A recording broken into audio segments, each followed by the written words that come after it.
السلام علیکم ورحمۃ اللہ وبرکاتہ۔ رب اشرح لی صدری ویسر لی امری واحلل عقدۃ من لسانی یفقہوا قولی۔ رب زدنی علما، اللہم فقہنا فی الدین، اللہم توفیقی الا باللہ، اللہم انی اسألک علما نافعا، رزقا طیبا، عملا متقبلا، آمین الہی آمین۔ اللہم صلی علی محمد وعلی آل محمد کما صلیت علی ابراہیم وعلی آل ابراہیم انک حمید مجید۔ اللہم بارک علی محمد وعلی آل محمد کما بارکت علی ابراہیم وعلی آل ابراہیم انک حمید مجید۔ آپ صلی اللہ علیہ وآلہ وسلم کی والدہ کا نام آمنہ بنت وہب تھا۔ عام عورتوں کی طرح 9 ماہ کے بعد آپ صلی اللہ علیہ وآلہ وسلم کی پیدائش ہوئی بی بی آمنہ کی کوکھ سے، اور کوئی خاص خصوصیت روایت سے نہیں ملتی۔ حمل کے ایام میں بھی آپ کی والدہ کو کوئی مشقت اور بوجھ محسوس نہیں ہوا، یعنی یہ روایت ہمیں سنت سے ثابت ہوتی ہے کہ 9 ماہ بچے کو پیٹ میں رہنا ہے، اور اگر ہلکی پھلکی کوئی چینجز ہوتی ہے تو یہ بھی ہمیں اشارہ ہوتا ہے کہ یہ عورت پریگننسی ہے۔ بارک اللہ فی۔ آج کی تجوید اسٹارٹ کر رہے ہیں۔ آج کی تجوید 225 سورۃ البقرہ۔ آج کل خاص احکام چل رہے ہیں نکاح کے، طلاق کے، تو یہ آپ خود بھی سب سمجھیں، کیونکہ آج کل بہت سارے گھر ٹوٹ رہے ہیں، تو ہمیں اس کا قرآن میں اس کا صحیح مطالعہ کرنا چاہیے، لوگوں کو بھی بتانا چاہیے، کسی غلط فہمی میں نہیں رہنا چاہیے۔ جیسے میں بتاتی رہتی ہوں کہ اس میں 1000 احکام ہیں، 1000 نافرمانیاں ہیں، تو آپ احکام کو غور سے سنیں۔ آج کی تجوید 225۔ اعوذ باللہ من الشیطان الرجیم، بسم اللہ الرحمن الرحیم۔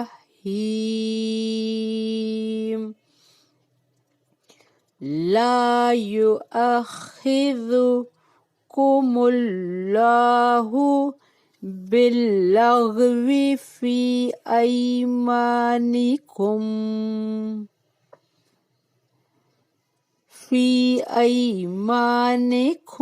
ولکن یؤاخذکم بما کسبت قلوبکم، واللہ غفور حلیم۔ للذین یؤلون من نسائہم تربص 4 اشہر، فَإِنْ فَاءُوا فَإِنَّ اللَّهَ غَفُورٌ رَحِيمٌ۔ وَإِنْ عَزَمُوا الطَّلَاقَ فَإِنَّ اللَّهَ سَمِيعٌ عَلِيمٌ۔ والمطلقات يتربصن بأنفسهن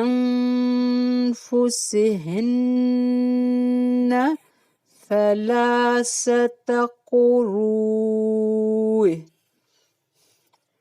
ولا يحل لهن أن يكتمن ما خلق اللہ فی ارحامہن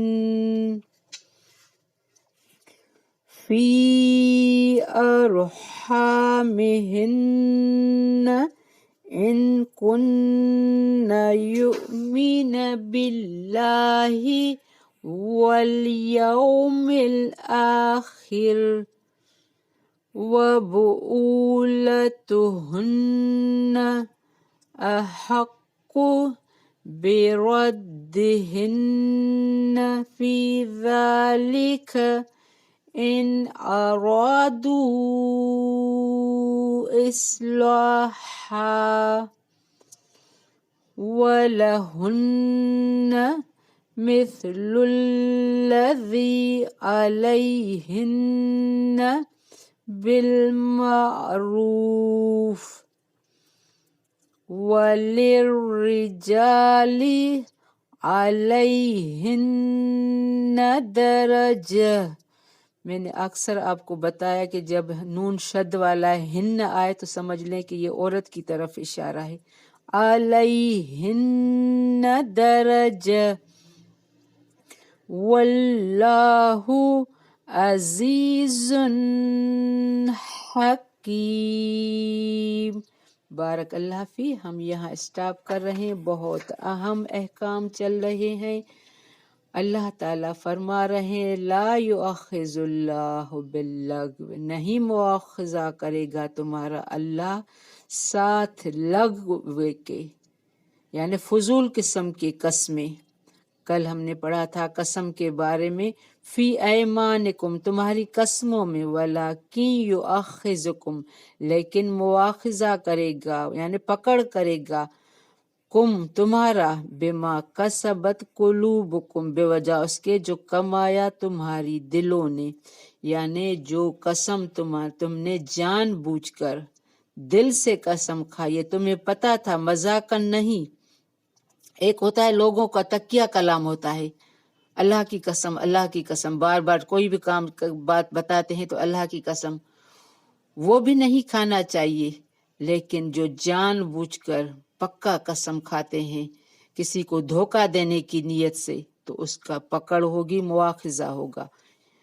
قلوبکم جو تمہاری دلوں نے کہا، واللہ غفور حلیم اور اللہ بخشنے والا بہت حلم والا ہے۔ حلم یا حلم کی صفت ہے یعنی بردبار۔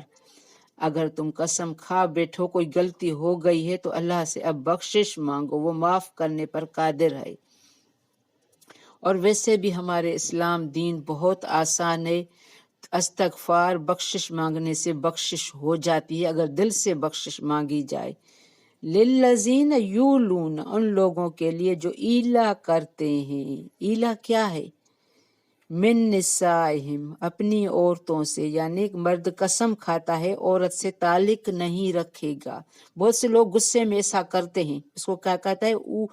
یولون ایلا، تربص انتظار کرنا ہے، اربعت 4 اشہر مہینے، فَإِنْ فَاؤُوا پھر اگر وہ رجوع کر لیں، فَإِنَّ اللَّهَ غَفُورٌ الرحیم تو بے شک اللہ بخشنے والا ہے، نہایت رحم کرنے والا ہے۔ ایلا کے معنی قسم کھانے کے ہیں، یعنی کوئی شوہر اگر قسم کھا لے کہ اپنی بیوی سے 1 مہینے یا 2 مہینے مثلا تعلق نہیں رکھوں گا، پھر قسم کی مدت پوری کر کے تعلق قائم کر لیتا ہے تو کوئی کفارہ نہیں۔ ہاں اگر مدت پوری ہونے سے قبل تعلق قائم کرے گا تو کفارہ قسم ادا کرنا ہوگا۔ اگر 4 مہینے سے زیادہ مدت کے لیے یا مدت کی تعین کے بغیر قسم کھاتا ہے تو اس آیت میں ایسے لوگوں کے لیے مدت کا تعین کر دیا گیا ہے کہ وہ 4 مہینے گزرنے کے بعد یا تو بیوی سے تعلق قائم کر لیں یا پھر اسے طلاق دے دیں۔ اگر 4 مہینے سے زیادہ ہو گیا ہے تو کفارہ ہوگا اور طلاق دینی ہوگی۔ 4 مہینے سے زیادہ مولک رکھنے کی اجازت نہیں ہے۔ پہلی صورت میں اسے کفارہ ادا کرنا ہوگا۔ اگر دونوں میں سے کوئی ایک صورت اختیار کرے گا تو عدالت ان کو دونوں میں سے کسی ایک بات کو رجوع کرے گی۔ وَإِنْ عَزَمُوا الطَّلَاقَ، اور اگر عزم کر لیں الطلاق طلاق کا، فَإِنَّ اللَّهَ سَمِيعٌ عَلِيمٌ، تو بے شک اللہ خوب سننے والا خوب جاننے والا ہے۔ اگر آپ نے طلاق کا ارادہ پکا کر لیا، ان الفاظ سے معلوم ہوتا ہے کہ 4 مہینے گزرتے ہی از خود طلاق واقع نہیں ہوگی، یعنی آپ نے جو ایلا قسم کھائی تھی 4 مہینے کے بعد از خود طلاق نہیں ہو جائے گی، جیسا کہ بعض علماء کہتے ہیں، بلکہ خاوند کے طلاق دینے سے طلاق ہوگی، جس پر اسے عدالت بھی مجبور کرے گی، جیسا کہ جمہور علماء کا ہے۔ وَإِنْ عَزَمُوا الطَّلَاقَ، اگر ارادہ کر لیا ہے، وہ آیت نمبر 228، وَالْمُطَلَّقَاتِ، اور جو طلاق یافتہ عورتیں ہیں، والمطلقات یتربصن بانفسہن، جو طلاق یافتہ عورتیں ہیں وہ انتظار میں رکھیں، انفسہن اپنے آپ کو، ثلاثت قروء، یہ قروء خاص آگا ہے، 3 حیض طہر،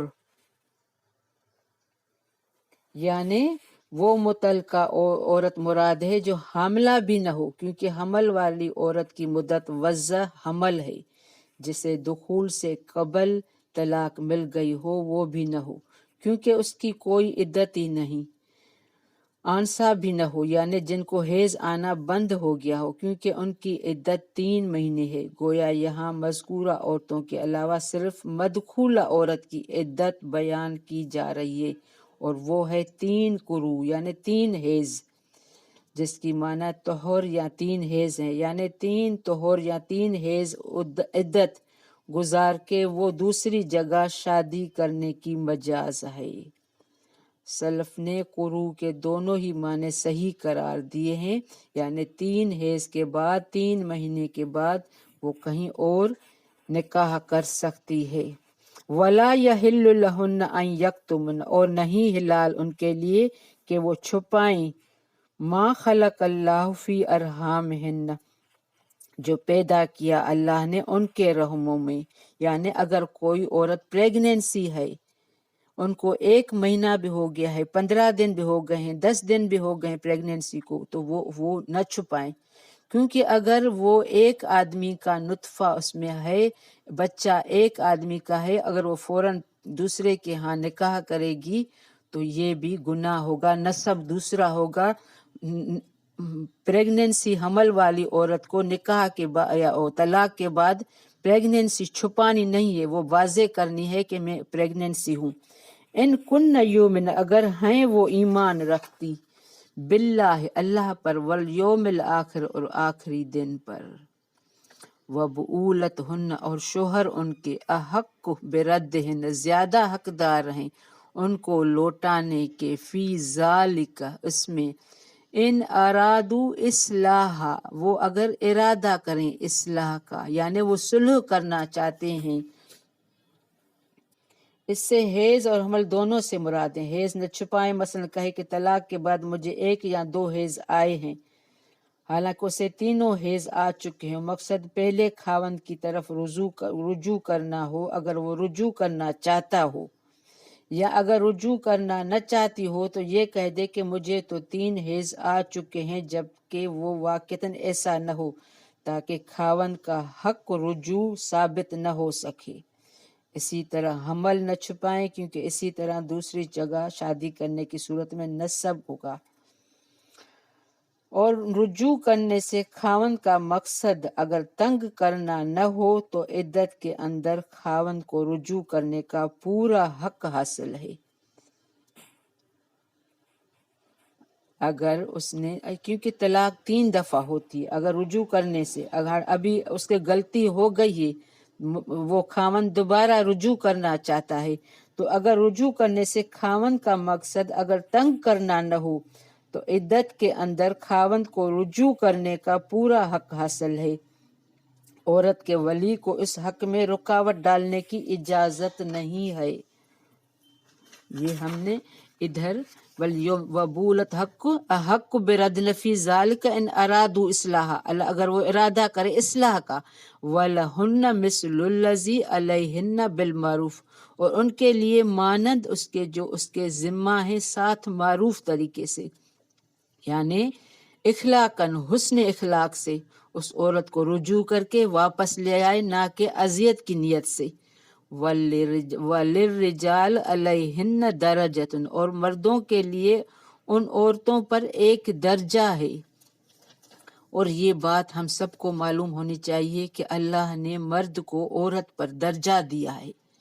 ایک تو طاقت کی وجہ سے، اگر طلاق بھی دے گا تو مرد دے گا، عورت نہیں دے گی، تو یہ بھی مرد کو، دونوں کے حقوق ایک دوسرے سے ملتے جلتے ہیں جن کے پورے کرنے میں دونوں شرعاً پابند ہیں، تاہم مرد کو عورت پر فضیلت یا درجہ حاصل ہے، مثلاً فطری قوتوں میں، جہاد کی اجازت میں، میراث کے 2 گنا ہونے میں، قوامیت اور حاکمیت میں، اور اختیار طلاق و رجوع، یہ سارے مرد کو اختیارات ہیں۔